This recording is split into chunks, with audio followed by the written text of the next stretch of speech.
اور گناہ بھی ہوتے ہیں۔ صبح کی توبہ شام تک رہتی نہیں، ٹوٹ جاتی ہے، اور شام کی توبہ صبح تک باقی نہیں رہتی، ٹوٹ جاتی ہے۔ توبہ کر لیتے ہیں، یہ سلامت کیسے رہ سکتی ہے؟ توفیق توبہ اللہ کا کرم ہے۔ ایکو بند کرو، کیوں آواز گونج رہی ہے؟ ایکو بس بند کر دیں۔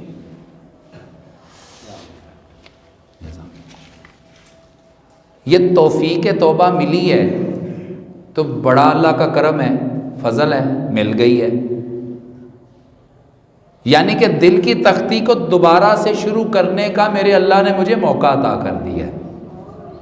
یا اللہ تیرا شکر ہے، مرنے سے پہلے سیدھے راستے پر تو ڈال دیا ہے، مگر بڑی عجیب بات ہوتی ہے، توبہ ٹوٹ رہی ہے پھر ہو رہی ہے، ٹوٹ رہی ہے پھر ہو رہی ہے۔ یہ بار بار توبہ کر کے توڑنا کیسا ہے؟ اللہ قرآن میں ارشاد فرماتا ہے کل مستہزی ربہ، یہ تو اپنے اللہ سے مذاق کر رہا ہے۔ اپنے باپ سے کوئی مذاق کرے، اپنے استاد سے کوئی مذاق کرے، بڑے بھائی سے کرے، بڑے بزرگ سے کرے، تو وہ کہہ دیتا ہے اپنے مرتبے کا خیال کر، میں تیرے جٹا، تجھے پتہ نہیں ہے تو بات کس سے کر رہا ہے؟ کوئی اپنے پیر سے، شیخ سے، مرشد سے مذاق کرنا شروع کر دے تو اللہ تعالیٰ کے غیظ و غضب کو دعوت دے رہا ہے وہ بندہ جس اللہ نے رحم کی انتہا کر دی ہے، اتنے زیادہ گناہوں کے باوجود اسے توفیق توبہ عطا کر دی ہے۔ التائب من الذنب کمن لا ذنب لہ، اتنا بڑا کرم ہوا ہے، توبہ کی توفیق ملنا اتنا بڑا کرم ہوا ہے، جتنے بھی تیرے گناہ ہیں توبہ کر لے، ایسے ہوگا جیسے تو نے کوئی بھی گناہ نہیں کیا۔ لیکن یہ کیا، توبہ تو قائم ہی نہیں رہتی، توبہ سلامت ہی نہیں رہتی۔ تو اس کا طریقہ یہ ہے، سلامت کیسے رکھا جائے، توبہ کو قائم کیسے رکھا جائے۔ میرے کریم آقا صلی اللہ علیہ وسلم ارشاد فرماتے ہیں پھر پرہیزگاری اختیار کر لو۔ توبہ کرنے کے بعد فوراً گناہ کا دروازہ بند کر لو، اسے پرہیزگاری کہا جاتا ہے۔ پرہیزگاری کا مطلب ہے بچنا، گناہ سے بچنا۔ تم کوشش کرو گے اللہ توفیق دے دے گا، کوشش کرو گے تو اللہ توفیق دے دے گا۔ اور میرے کریم آقا صلی اللہ علیہ وسلم نے ارشاد فرمایا من جد وجد، جس نے جد و جہد شروع کر لی اس نے مقصد کو حاصل کر لیا۔ من جد وجد، کوشش کر، مقصد تیرے پاس موجود ہے۔ کوشش کرنا انسان کے بس میں، انسان کے ذمہ ہے۔ تو اپنے توبہ کو محفوظ رکھنے کے لیے کوشش سب سے پہلے یہ کرے گا، تو گناہ کا دروازہ بند کرے گا۔ پھر کیا کرے گا؟ پھر جس چیز میں شک ہو حلال ہے کہ حرام ہے، اس دروازے کو بھی بند کر دے گا۔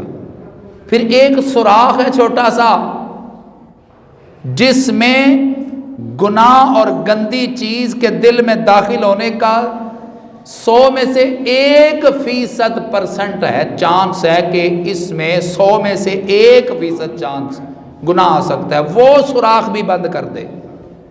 سارے سوراخ بند کر دیے، پرہیز کر لیا، پرہیزگاری آ گئی۔ اب ایک مرحلہ رہ گیا ہے، وہ بھی طے کر لے، تجھے اللہ تعالیٰ مقام صداقت عطا کر دے گا۔ یہ سارے پہلے ولایت کے درجات تھے، اب آخری چوٹی جس کو سر کرنا ہے وہ ہے مقام صداقت، ولایت کی چوٹی ہے۔ وہ یہ ہے گھر میں رہتے ہوئے ہر حلال کام تو ہوگا نا، گناہ کے تو حرام کے تو دروازے بند کر دیے، شک بھی بند کر دیا، شبہ بھی بند کر دیا۔ گھر میں رہتے ہوئے جو کام کرنا ہے ہر کام میں نیت اچھی کر لے۔ کھانا کھاتے ہوئے بھی تو اگر نیت اچھی کر لے کہ کھانا کھا کے میں نماز اچھے طریقے سے پڑھ سکوں گا اور آسانی کو چھوڑ کے مشکل نیکی کو حاصل کر لے، رخصت کو چھوڑ کر عزیمت کو اختیار کر لے، اللہ تعالیٰ تجھے مقام صداقت پر سرفراز فرمائے گا۔ یہ میں نے ایک خلاصہ بیان کیا ہے، اب اس کی تفصیل سنیے۔ پرہیزگاری کا یہ خلاصہ عام سے سادہ سے لفظوں میں، اب اس کی تفصیل سنیے۔ توبہ کر لی، توبہ کو مرتے دم تک بچانا چاہتے ہو، ہاں جی، توبہ کرنے کے بغیر توبہ ٹوٹ گئی، سلامت توبہ نہ رہی، اس کے بغیر بندہ دنیا سے چلا گیا تو حشر کی سزا ڈاڈی بہت ہے۔ وَلَلْآخِرَةُ أَكْبَرُ دَرَجَاتٍ وَأَكْبَرُ تَفْضِيلًا، آخرت درجات کے لحاظ سے بھی بڑی ہے، فضیلت کے لحاظ سے بھی بڑی ہے۔ دنیا میں ملنے والی سزا تھوڑی تھی، آخرت میں جو ملے گی سزا بہت بہت بڑی ہے۔ توبہ کرنے کے بغیر مرنے کا تصور بھی نہ کرنا، ورنہ اللہ بڑا پرجلال ہے، وہ رحمان نہیں ہے، وہ رحیم ہے۔ ہاں رحمان بھی ہے، رحیم بھی ہے، اتنا رحم تیرے لیے کافی نہیں؟ لو اخطأتم فبلغ خطاياكم الى السماء فتبتم فتاب عليكم، تیرے گناہ اگر اتنے ہو جائیں تہ بتہ رکھتے رکھتے آسمان کی حدود کو چھونے لگے، تو صرف توبہ کر، کہہ یا اللہ مجھے معاف کر، اللہ تیرے سارے گناہ معاف کر دے گا۔ مگر یہ تماشا نہ بنا کہ توبہ کرنے کے بعد پھر وہی کام، توبہ کرنے کے بعد پھر وہی کام، نہیں۔ توبہ کو مذاق کرنا، اللہ کو مذاق کرنا ہے، اللہ کے رحم کو مذاق کرنا ہے، اللہ کی صفت کا مذاق اڑانا ہے۔ توبہ کی ہے حفاظت کر، اس کی کرنا چاہتا ہے، پرہیزگاری اختیار کر۔ پرہیزگاری دوائی ہے، پرہیزگاری علاج ہے۔ پہلے درجے کی پرہیزگاری کیا ہے؟ یہ میں نے 4 درجات کا خلاصہ بیان کیا ہے، اب تفصیل سنیے۔ پہلے درجے کی پرہیزگاری، توبہ کرنے کے بعد حرام کام، ناجائز کام سے بندہ کنارہ کر جائے، یہ پہلے درجے کی پرہیزگاری ہے، جس کے بارے میں بندے کو کنفرم ہے نا، پکا ہے کہ یہ کام ٹھیک نہیں ہے، قرآن نے اسے منع کیا ہے، میرے کریم آقا صلی اللہ علیہ وسلم لجپال نے اسے منع کیا ہے۔ اس حرام ناجائز کام سے بچ جانا پہلے درجے کی پرہیزگاری ہے۔ اس پرہیزگاری کو عادلین کی پرہیزگاری کہا جاتا ہے، عادل لوگوں کی پرہیزگاری۔ عادلین کی پرہیزگاری کیوں ہے؟ اس پرہیزگاری کو ورع العادلین کیوں کہا جاتا ہے؟ اس لیے کہ حرام کام کرنے سے، ناجائز کام کرنے سے بندے کے عدل و انصاف میں فرق پڑتا ہے۔ فقہا فرماتے ہیں جو صریحاً غلط کام کرتا ہو، علل اعلان اللہ کی نافرمانی کرتا ہو، اسلامی عدالت کے اندر اس بندے کی گواہی معتبر نہیں ہوتی۔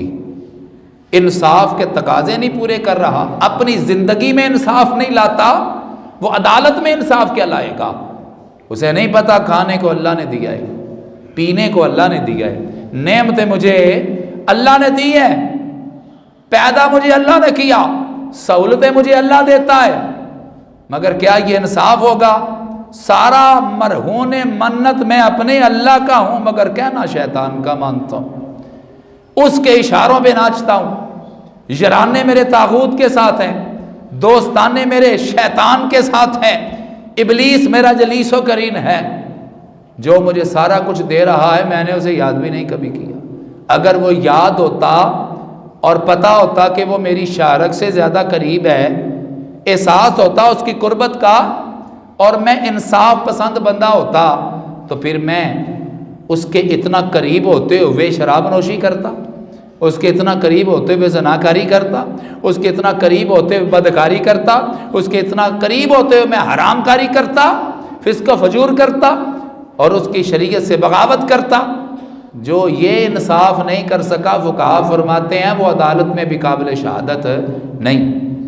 جو اپنی شہادت کو انصاف کے ترازو پر تولتا ہے، جو اپنے کردار کو قابل شہادت بناتا ہے، وہ بندہ جو پرہیزگاری اختیار کرتا ہے، کم از کم وہ حرام کاموں سے بچتا ہے، کنفرم گناہ کے کاموں سے بچتا ہے۔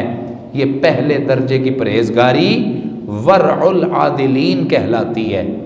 اس سے جب بندے کا دل آگے ترقی کرنے کو کرے، نیکی کی لذت ہے یہ نیکی کا ذائقہ ہے، بندے کو تھوڑا سا جب میسر آ جاتا ہے مزید کی طلب بڑھ جاتی ہے، اتنی لذیذ ہوتی ہے یہ نیکی، اتنی تاثیر ہوتی ہے اس نیکی کے اندر، آگے بڑھنے کو دل کرے۔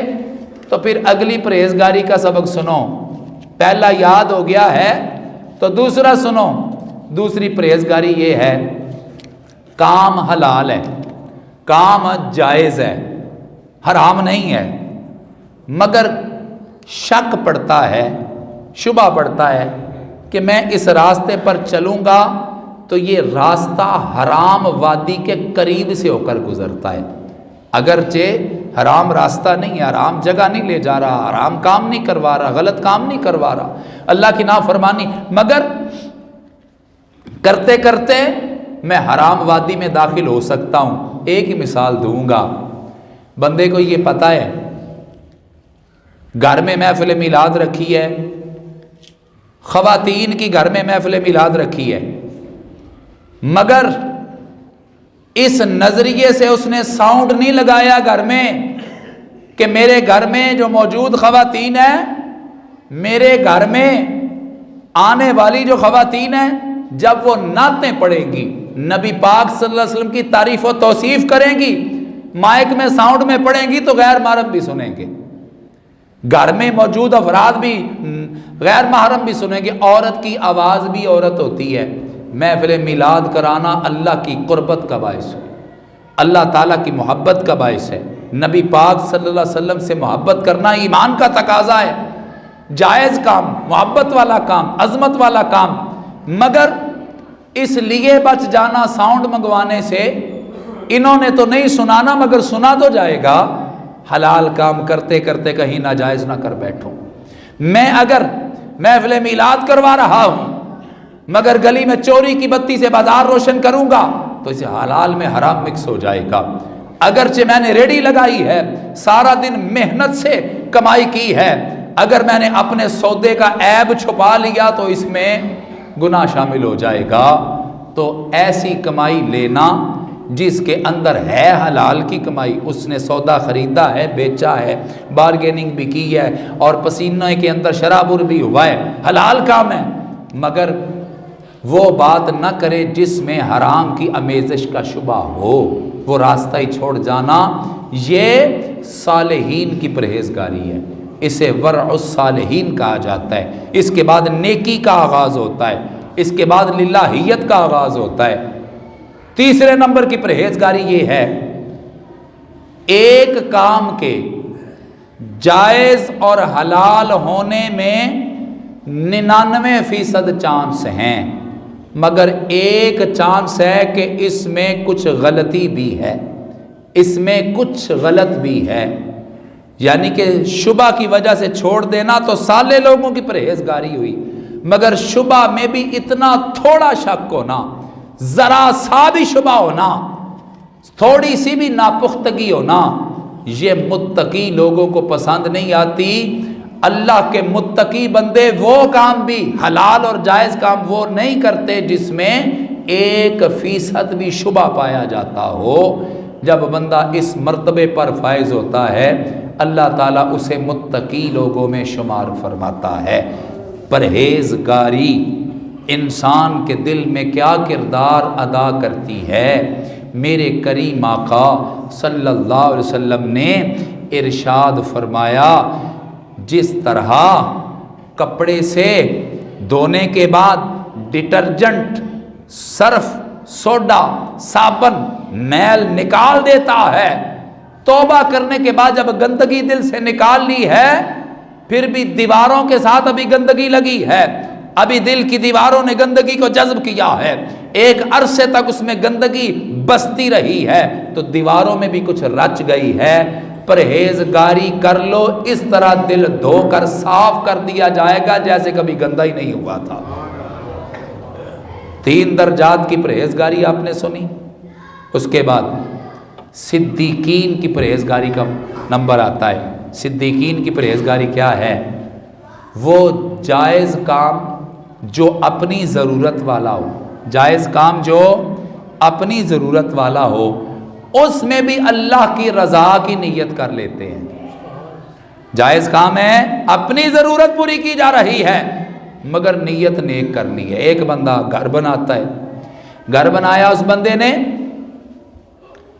اپنے پیر صاحب کو بلایا، پیر صاحب قدم رنجہ فرمائیں، آپ کی تربیت نے کام کیا، حلال کمایا اور اپنی حلال کی ساری زندگی کی کمائی سے میں نے یہ جگہ خریدی، ناجائز قبضہ نہیں ہے جگہ پہ، جگہ خریدی ہے، اس کے بعد دیواریں کھڑی کی ہیں، ایک ایک اینٹ حلال کمائی کی ہے، اس کے اوپر میں نے یہ جو آرائش و زیبائش کی ہے، ہر چیز پیور حلال کمائی کی ہے، ظلم نہیں کیا، ٹھگی نہیں ڈالی، کسی سے فراڈ نہیں کیا، میں نے یہ گھر بنایا، یہاں پر یہ لگایا، ادھر تشریف لائے، یہ لگایا، یہ دیکھیں۔ پیر صاحب دیکھتے رہے اور فرمانے لگے بھی بڑی اچھی بات ہے، اللہ تعالیٰ نے تجھے رزق حلال بھی دیا، پھر اس میں برکت بھی دی، پھر اس میں وسعت بھی دی، اللہ نے تجھے اپنا گھر عطا کیا، بڑی مبارک ہو تجھے، مگر یہ بتا، یہ میں دیکھ رہا ہوں اس کے بارے میں تو نے نہیں مجھے بتایا، یہ روشن دان سامنے نظر آ رہا ہے، یہ کس لیے ہے؟ وہ کہنے لگا جی حضرت یہ وینٹیلیشن کے لیے ہے، روشنی آتی ہے جاتی ہے، ہوا آتی ہے جاتی ہے، وینٹیلیٹ ہوتا رہتا ہے، گھر میں حبس نہیں ہوتا، تو یہ وینٹیلیشن کے لیے، ہوا کی آمد و رفت کے لیے، روشنی کے لیے لگایا ہے۔ تو پیر صاحب فرمانے لگے گھر تیرا جائز، کمائی تیری جائز، نظریہ تیرا جائز، مگر تربیت میں ابھی کمی ہے، ہائے افسوس تو یہ کہتا، تو نے یہ کہا ہے نا کہ روشنی کے لیے ہے، کاش تو یہ کہتا یہ اس لیے رکھا ہے یہاں سے آذان کی آواز آیا کرے گی۔ یہ صدیقین کی ورا ہے، یہ صدیقین کی پرہیزگاری۔ کھانا کھاتا ہے بندہ، اپنی ضرورت ہے نا، کھانا کھاتا ہے، اپنی ضرورت پوری کرتا ہے، جسم انرجیٹک چیزیں کھائیں گے تو پھر ہی بندہ چل پھر سکتا ہے، زندگی کی رمق باقی ہے، کھانے پینے کی چیزوں سے اللہ نے پیٹ لگایا ہے، بھرنا ہے نا جی، حلال کمائی سے بھرا، حلال کھایا، حلال کھلایا، حلال ہی کمایا، مگر یہ پرہیزگاری تھی عام۔ صدیقین کی پرہیزگاری کیا ہوتی ہے؟ اعلیٰ درجے کی پرہیزگاری۔ صدیقین کھانا کھاتے ہوئے بھی یہ نظریہ رکھتے ہیں اگرچہ لذیذ کھانا کھایا ہے، اما بنعمت ربک فحدث، اللہ نے اگر لذیذ کھانے کی توفیق دی ہے تو کھانا چاہیے، اللہ نے عمدہ لباس پہننے کی توفیق دی ہے تو پھٹے پرانے چیتھڑے نہیں پہننے چاہیے، یہ جسم پر نعمت تجھے نظر آنی چاہیے، اللہ کی نعمت کا کفران نہ کرو، شکرانہ نعمت ادا کیا کرو۔ اس نے اگرچہ اپنے پیٹ کی ضرورت، اپنے جسم کی ضروریات کے لیے کھانا کھایا، مگر صدیقین کہتے ہیں ہم صرف پیٹ کی ضرورت کو پورا ہی نہیں کرتے، ہم نیت یہ کرتے ہیں میں اچھی اور صالح متوازن غذا اس لیے کھاؤں گا کہ میں زیادہ لمبا رب کی بارگاہ میں قیام کر سکوں گا، میں زیادہ لمبے رکوع کر سکوں گا، میں زیادہ لمبے سجدے کر سکوں گا، روزے رکھنے کے لیے مجھے توانائی ملے گی اور میں جہاد کر سکوں گا، اللہ کی راہ میں اعلاء کلمت اللہ کے لیے تلوار چلا سکوں گا، میں مظلوم کے لیے ہاتھ بلند کر سکوں گا اور اس کی قوت بنوں گا، اس کی تقویت بنوں گا، کھانا میرے جسم میں جائے گا، ضرورت تو میری پوری ہو جائے گی، نیت نیک ہونے کی وجہ سے اللہ ہر نوالے کے بدلے ثواب بھی عطا فرمائے گا۔ یہ صدیقین کی پرہیزگاری ہوتی ہے۔ اللہ تعالیٰ نے جن کو اونچا مقام عطا کیا ہو، اونچا مقام مل گیا، ان درجات کو آپ سمجھتے ہیں نا، درجات کیا ہے؟ اونچا مقام ملنے کے لیے بھی سٹرگل کرنی پڑتی ہے، کوشش کرنی پڑتی ہے۔ یہ جو مقام صداقت ہے یہ ایسے ہی گفٹ بنا کر نہیں دے دیا گیا، اس کے پیچھے محنتیں کتنی ہوتی ہیں۔ صداقت ولایت کا سب سے اونچا مقام ہے، وہ رخصت کو چھوڑتے ہیں، عزیمت کو اختیار کرتے ہیں، رخصت کو چھوڑتے ہیں۔ شریعت نے نرمی رکھی تھی، بندہ نرم راستہ بھی اختیار کر سکتا تھا، مگر وہ اللہ سے محبت اتنی کرتے ہیں کہ جتنی مشقت سے نیکی کی جائے گی اللہ اتنا ہی زیادہ راضی ہو جائے گا۔ اللہ نے سفر کے اندر روزہ چھوڑ دینے کی رخصت دی ہے، بعد میں رکھ لینا۔ اللہ تعالیٰ نے حالت مرض کے اندر رخصت دے رکھی ہے، رخصت دے دو، اگر تو صحت یاب ہونے کی امید ہے تو بعد میں رکھ لینا ورنہ فدیہ دے دینا۔ مگر صدیقین جو ہیں اگر روزہ رکھ سکیں تو سفر میں بھی رکھ لیا کرتے ہیں، روزہ رکھ سکے حالت مرض میں بھی رکھ لیتے ہیں۔ سفر کی نماز کے بارے میں عرض کر دوں، اس میں روزہ رکھنے کا اختیار ہے، سفر کے اندر روزہ رکھنے کا اختیار ہے، مگر شرعی سفر جو 92 کلومیٹر سے آگے تک کی نیت کا ہے اور 15 دن سے کم رہنے کی نیت کا ہے، اس میں 4 فرضوں کی جگہ دوگانا ضروری پڑھنا اختیار نہیں بندہ استعمال کر سکتا۔ یہاں سے بندہ یہ نہ سمجھے کہ یہاں پر 2 اللہ نے فرض کیے ہیں 4 کی جگہ تو میں 4 ہی پڑھ لوں، زیادہ محبت نہیں، یہاں پر لازمی حکم ہے، یہ رخصت نہیں ہے، یہ حکم ہے، فرض ہے۔ اگر اکیلے پڑھیں گے سفر میں نماز اکیلے پڑھیں گے تو 4 فرضوں کی جگہ 2 پڑھیں گے، اور اگر امام کے پیچھے پڑھیں گے، وہ اگر مقیم ہے 4 پڑھ رہا ہے تو پیچھے 4 ہی پڑھیں گے۔ تو یہ رخصت نہیں تھی، یہ حکم ہے۔ رخصت تھی کہ حالت سفر کے اندر تو روزہ چھوڑ بھی سکتا ہے، رکھ بھی سکتا ہے، رکھ سکے تو رکھ لے، ورنہ چھوڑ دے گا تو اللہ گناہ نہیں دے گا۔ اللہ تعالیٰ کی بارگاہ میں وہ بندے جو صداقت کے مقام پر فائز ہوتے ہیں، وہ اللہ کو ہر حال میں راضی رکھنا چاہتے ہیں۔ اللہ کی رضا ہے روزہ رکھنا، اور میرے نفس کی چاہت ہے کہ میں چھوڑ دوں اور سفر آرام سے ہو سکے، میں اپنی رضا کو اللہ کی رضا پر قربان کرتا ہوں۔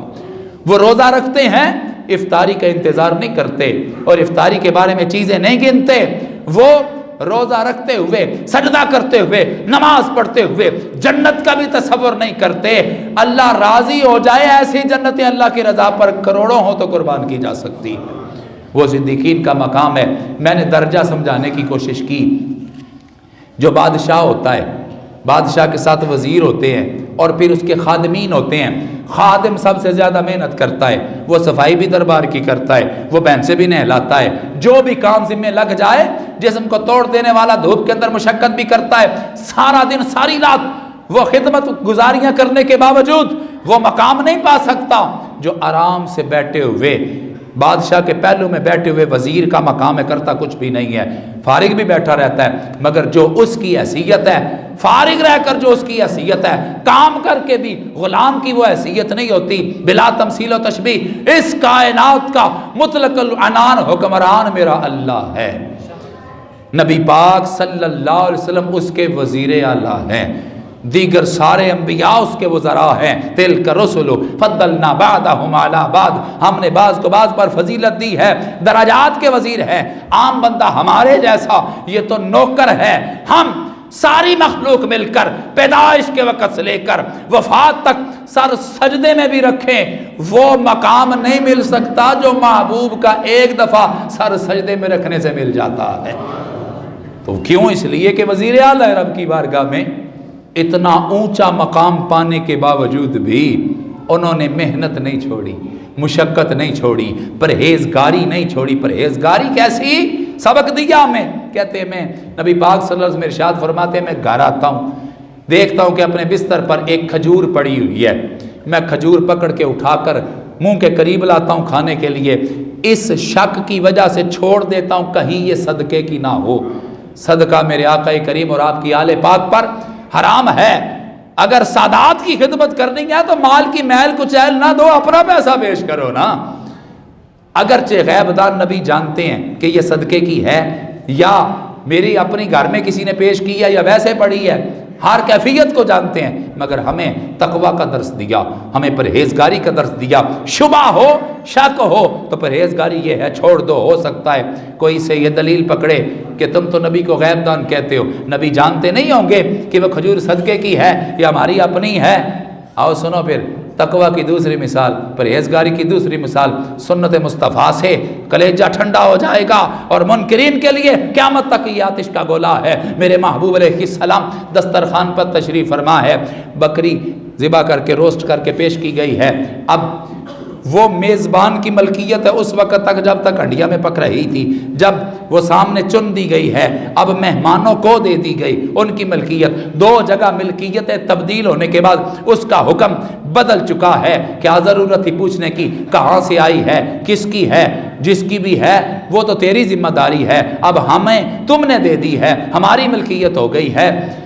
لیکن نبی پاک صلی اللہ علیہ وسلم تناول فرمانے کے لیے ہاتھ آگے بڑھاتے ہیں، پیچھے کر لیتے ہیں، یا رسول اللہ صلی اللہ علیہ وسلم تناول کیوں نہیں فرما رہے؟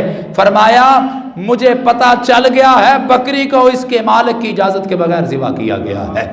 یہ پرہیزگاری تھی، یہ تقوی تھا، یہ طہارت تھی۔ امام حسن مجتبی صدقے کی کھجور منہ میں ڈال لیتے ہیں، آپ اپنی انگلی مبارک، میرے آقا انگلی مبارک ڈال کے نکال دیتے ہیں، اگرچہ تو بچہ ہے، اگرچہ مرفوع القلم ہے، اگرچہ تو معصوم عن الخطا ہے، ابھی تیرے اوپر شریعت کا قلم نہیں چلتا، مگر میں نے تو تمہیں کربلا کے لیے تیار کرنا ہے، میں نے تو تمہیں سیدوں کا امام بنا کے استاد بنانا ہے، اگرچہ تو بچہ ہے مگر پھر بھی ناجائز لقمہ تیرے جسم کا جز نہیں بننا چاہیے۔